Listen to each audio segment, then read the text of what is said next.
I'm Con Northrup of MyMMANews.com, and I spoke to welterweight prospect Yohan Lainesse, who takes on Tory Green at CFFC 93 on March 12th. Lainesse spoke about signing a 3-fight deal with the CFFC, his 14-second flying knee knockout of Liam Rufati, and his upcoming battle with fellow unbeaten prospect Tory Green. And one thing I want to talk to you about too, right off the bat, was I saw that you had signed a 3-fight contract with the CFFC after having those 2 big wins too. First off, congrats on that deal. Thank you very much. Thank you. And what was it like, kind of like getting a contract like that? CFFC has kind of produced a lot of great prospects that have gone on to UFC. So the fact that they are putting, obviously with 3 fights, that they're investing in you, it must feel pretty good. Yeah. At the beginning of my professional career, I was 3-0 with the TKO MMA here in Canada. I do my 3 first fight in 8 months, so I'm kind of guy who love to fight at 2 or 3 months. I love to be active, and when TKO MMA just don't put other show, TKO MMA was finished. I was like 16 months and I didn't fight. I trained hard. I trained very hard. I continue to believe in myself, continue to put my limit, push myself, and I have the chance to have Jeremy Rubin, my manager, with the ESS Fight Management, who found me the fight again, Connor Dixon, my first CFC fight, and I do a big win. I do the win by knockout in the first. So after that, they give me another chance to prove myself, to prove my skill with the Liam Rufati, and put on a great performance, I think. So of course, CFFC give me the chance to have a contract with him, with the organization. I don't know if it's okay like that. And I think CFFC, it's a very good organization. It's with UFC Fight Pass, do a lot of show, like 2 or 3 months have a show. So for me in Canada, it's the best opportunity, because here in Canada we have nothing. So I'm very glad, I'm very blessed that I can put my skills in the CFFC organization. Yeah, I like how when you talked about the fight with Liam, you said that you thought it was a good performance from your part. I don't think anybody could argue that that's not a good performance. It was like 14 seconds. Yeah. The game plan was exactly that, man. I'm the kind of guy who check a lot of video, check a lot of what my opponent can bring me, what his strongest, what his weakness. And I'm upset with that. So I always, if I don't train, I'm at home. I looking for some video, looking how can I beat this guy. And I see Liam put his head down, never look in front of him, look so big hook. And I tell at my coach, yeah, we have one chance to do the flying knee. If I do it and I take it, it will be perfect. If I don't land it, no worry, we're going to continue the fight and go on the ground or stay on the feet. So I take my chance, I do my thing, and it pays. Yeah, for sure. I want to talk to you a little bit about like what happened after that too, because I felt like that kind of made its way around social media. A lot of major media platforms kind of picked that up too, the highlight. So like having a win like that too, and I'm really having 2 first round finishes in both your CFFC appearances. Do you feel like is there any pressure that comes with that? The fact that maybe it's like almost like expected of you now to kind of go out there and get a quick finish? No. I'm the kind of guy who loves the pressure. I love the pressure. And when I go in CFFC, I have no pressure because I'm not in my country. Nobody is here to see me. When I fight in Montreal, Canada, I have so much people in the stand to sing my name. I have a lot of crowd, so the pressure is more big. So, but I love that. So I wasn't sure about how I react about the fact that I'm going in other country in the USA fight on the. I'm the underdog. Like I'm not in my place. So. But I think I'm handled very good. I'm handled it very, very good. and I don't feel the pressure. This performance just proved for myself that I can do my game plan at the perfection. This performance give me some. I don't know if it's okay if I said like that, but this performance give me some wings. So Yeah. I feel like I can do everything. I can accomplish everything in my life. I can accomplish everything in the fight. Of course, it was knockout of the year. I'm happy about that, but I feel like I have so much to prove. Yeah. And just going a little more into like with CFFC too, is you talked about earlier about fighting for TKO and things like that, but since you have joined CFFC too, how much do you feel like your stock as a prospect has risen since joining them? At the beginning, I know I have to do my. I know I have to prove who I am at the Mm-hmm. beginning. With Connor Dixon, I don't feel the pressure. I said like I said, it was a 16 month that I didn't fight, so I was very nervous at the beginning. I said I'm going to start the fight slowly. I'm going to just enjoy the cage, just like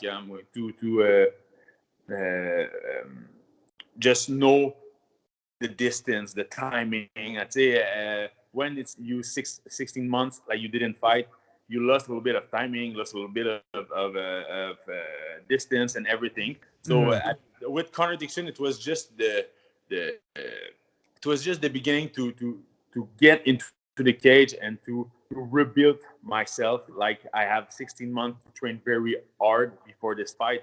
So I'm very happy about what the performance I did. Um, I have 28 years old.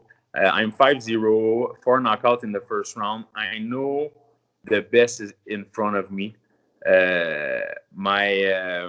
My skills are good every day after every day after every day. I level up, I level up, I level up. I'm not the kind of guy who do the mixed martial art like 10 years. I do this for like 4 years. So Yeah. it's just the beginning for me. I'm in climbing in the mountain. So, of course, I know I'm going to be the welterweight champion. I was ready to fight Basile Hafez, the welterweight champions, Mm-hmm. like tomorrow morning if it's called. But I don't think it's I don't think he will be willing for that. Maybe after the win with Tory Green, the guy doesn't have the choice to face me. I'm going to search my 6-0 with the win of Tory Green. I'm going to be the welterweight champion after that, and we'll see for the next. Yeah. You talked about 4 of your 5 wins coming by knockout. Do you just expect people to kind of wrestle you right now when you go out there? Um, I would love to people wrestle me because I love wrestling. I Yeah. love wrestling. I do wrestling every day with my coach. I do jiu-jitsu every day with my coach. People don't think I'm a wrestler or a BGG guy, but people are going to get surprised when I'm going to put my hand on to put my takedown on someone. Uh, I'm a grinder. I'm a hard worker. Jiu-jitsu don't bring my cardio down. I'm okay with the jiu-jitsu. I do it every day, like 1 hour and a half a day. So uh, I think people don't know that, but I think people are gonna see that soon. Yeah. You said you only been doing this for 4 years. How did you kind of get into the sport? Have you done martial arts like previously? Yeah. When I was young, I do a lot of taekwondo and Okay. a lot of boxing. At the beginning, I'm a hockey player, so Okay. I was an athlete. I was always an athlete. I love to run. I do all sports: football. I play hockey. I play soccer. I play golf. I play tennis. I'm a sportsman. So Yeah. I always have the sports skills. Yeah. But I love the fighting. I love the martial art. I love the Bushido code, like the samurai code. I'm passionate by that, so I read a lot of a book of samurai. And at the beginning, I start boxing at 12, 30, or 14. I'm not sure about that, but I started very young to box. I have a bag in the in my mom and dad house, so Okay. I always do that. So I was always upset about fighting. if it was hockey fighting, box, mixed martial art, war, whatever, it's always upset me. So I decide to go at all time in mixed martial arts. So 7 day by week, every day, every hour. Now that's my job. I'm a kickboxing coach. I do it every day. I'm a private coach with boxing, BGG. I got my purple belt with Lee Villeneuve, Jiu-Jitsu. So this is my lifestyle. I love that. And that's why I think I'm going to succeed. Yeah. And then obviously the next task is Troy Green, another guy who's kind of also undefeated too. What is kind of your take on just from what you've seen on him? I don't see a lot about Troy Green. Every fight he does, he close the distance. But the guy looks like he have a good striking. The guy look like he's calm. You know what he do. A nice jab. But I think every time he know he is dangerous, he close the distance and let he stay on the cage and just want to stay on the cage. Not a lot of takedown. That's what I see. I don't see so much about the guy, but I have a game plan.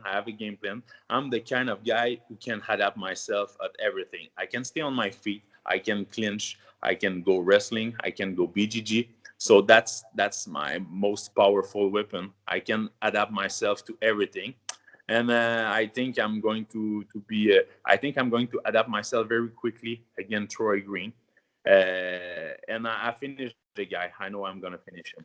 Yeah. One thing that's interesting too about this whole thing too is not only are you guys both undefeated, but you both beat Lenny Rufati pretty recently. Yeah, exactly. I know Tory Green beat Liam Rufati 2 times. Like the first time by decision, the second time by knockout. A great knockout, a very great knockout. The guy doing a nice step back and put the cross. But like I said, Liam, a lot of respect for Liam. It's a harmy guy. He have a lot of heart. He texted me after the fight. A lot of respect for him, but he doesn't have the technique to stay on his feet against a good striker. It was writing on the table that he getting knocked them out by me or by another guy. So I'm not impressed by his performance. Like I said, I do the flying knee. So of course I respect Troy Green. This guy is going to be in front of me. He's 4-0. I respect the guy. I know he's strong. I know he believes in himself. But every man I found, I take his soul, and it's not going to be different with this guy. Yeah. I know you say you were kind of pushing for the Hafez fight, but what was kind of your reaction to when you find out you were fighting Troy Green? I'm sorry, bro. I know you said you were really you were kind of pushing for that Hafez fight for the title, but the fact that you got Troy Green, when you saw his name on the contract, what was kind of your reaction to that? I'm just said like it's gonna be a good test for me. It's gonna be a good opportunity to grow up, to be better, to be to put another good performance before my title fight.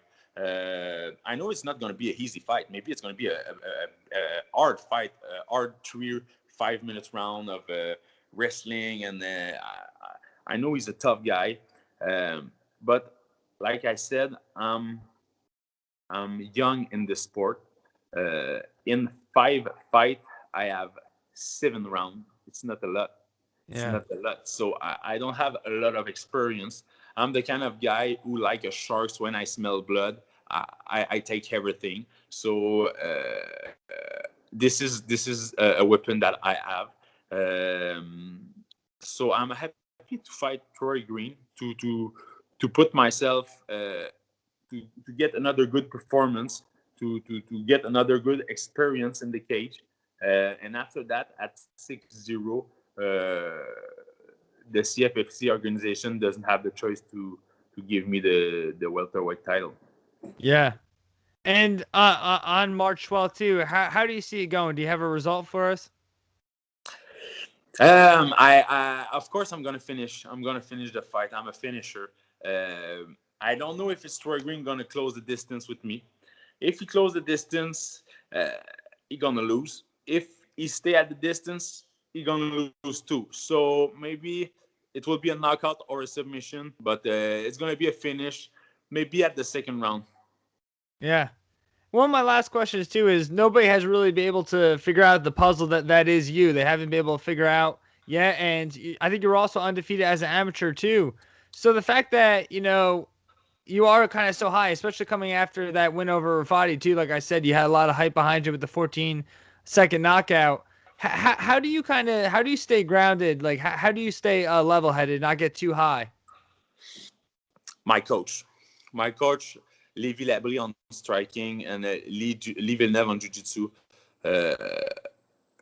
kick my ass so much. Every day the guy put me on the ground. He put me on the ground.